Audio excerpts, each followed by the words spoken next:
ఇప్పుడు పోలీస్ కస్టడీలో తీసుకున్న వ్యక్తి అతను విచారించాలన్నా మాట్లాడించాలన్నా సంబంధిత న్యాయమూర్తి యొక్క ఆదేశాలు అవసరం. కేవలం వాళ్ళు విచ్చలవిడిగా న్యాయ వ్యవస్థను కూడా కించపరిచే విధంగా వాళ్ళు ప్రవర్తిస్తున్నారు కూటమి ప్రభుత్వం. మరి మొన్న సుప్రీంకోర్టు ప్రధాన న్యాయమూర్తి మీద ఏమి జరిగిందో మీ అందరికి తెలుసు, నేను ప్రత్యేకంగా చెప్పవసరలా. ఆ విధానాలు కూడా ఆయన యొక్క సహృదయంతో మౌనంగా ఉన్నాడు కాబట్టి సరిపోయింది. ఆయన సుప్రీంకోర్టు ప్రధాన న్యాయమూర్తిని అనే విషయాన్ని మర్చిపోతే ఈ దేశంలో ఉన్న అట్టడుగున్న ప్రజలు కానీ బడుగు బలహీన వర్గాలు కానీ తిరగబాటు చేస్తే ఎలా ఉంటుందో మీరు ఆలోచన చేయండి. కూటమి ప్రభుత్వానికి ఒకటే నినాదం సార్, ప్రజలు ఏమైపోయినా వాళ్ళకి అనవసరం, ఎవరు ప్రశ్నించినా వాళ్ళ మీద కేసులు పెడుతున్నారు. మొన్నటికి మొన్న మిథున్ రెడ్డిని అరెస్ట్ చేశారు కదా, అందుట్లో ఎంత సత్యం ఉందో మీ అందరికీ తెలుసు. అదేవిధంగా జోగి రమేష్ గారిని కూడా ఏదో కేసులో ఎవరో ఏదో చెప్పారని ఆ నేరస్తుడు చంద్రబాబు నాయుడే చేశాడు అని జనార్దన్ రావు గారు మాట చెప్తే దాన్ని పరిగణలోకి తీసుకుంటారా పోలీసు వ్యవస్థ? లోకేష్ గారే నన్ను చేయమని చెప్తే ఎవరైతే అరెస్ట్ చేశారో జనార్దన్ రావుని కానీ జయచంద్ర రెడ్డి కానీ ఇతరులు కానీ ఈ కల్తీ లిక్కర్ వ్యాపారంలో ఉన్న వ్యక్తులను అడిగితే లోకేష్ గారి పేరు చెప్తే లోకేష్ గారిని అరెస్ట్ చేస్తారా?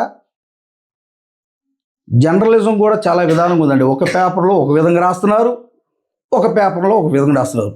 ప్రజల్ని మభ్యపెట్టే విధంగా ఉంది కానీ జర్నలిజం ఖచ్చితమైన నిర్ణయాలు ప్రజల్ని మరి వాళ్ళని ఏ విధంగా వాస్తవాలు చెప్పాలనే విధంగా చెప్పట్లేదు. కాబట్టి దయచేసి ప్రజలు తెలుసుకుంటున్నారు.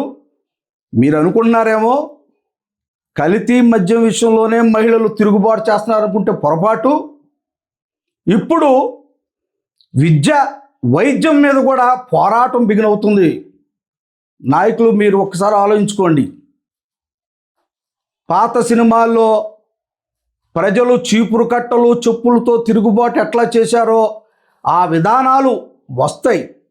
వాస్తవ రూపంలో మనం చూస్తాం. ఎక్కడ చూసినా రోడ్లు గుంట్లమయం, బ్రిడ్జిలు లేవు. మా నియోజకవర్గం చెప్తే ఒకటేనండి, కట్లేరు బ్రిడ్జి ఉంది. కట్లేరు బ్రిడ్జి 2 రాష్ట్రాలకు వారదండి. మరి దాన్ని అదిగో కట్టాం ఇదిగో కట్టాం, డబ్బులు కూడా నిధులు మంజూరైనని చెప్తున్నారు.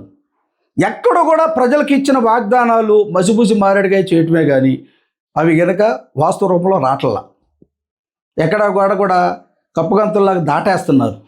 అదిగో అన్నారు, ఏమీ ఉంటల్లా.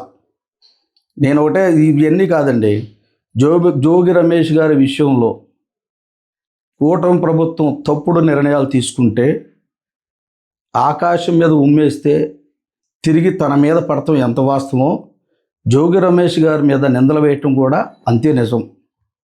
వాళ్ళు తెలుసుకొని వాళ్ళు ఈ విషయంలో దూరంగా ఉండటం మంచిదని మేము తెలియజేస్తున్నాం.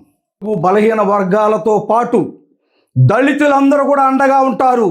ప్రజా పోరాటం వస్తుందని హెచ్చరిస్తున్న కూటమి ప్రభుత్వానికి మీరు ఎక్కడైనా మీ విధానాన్ని మార్చుకోండి.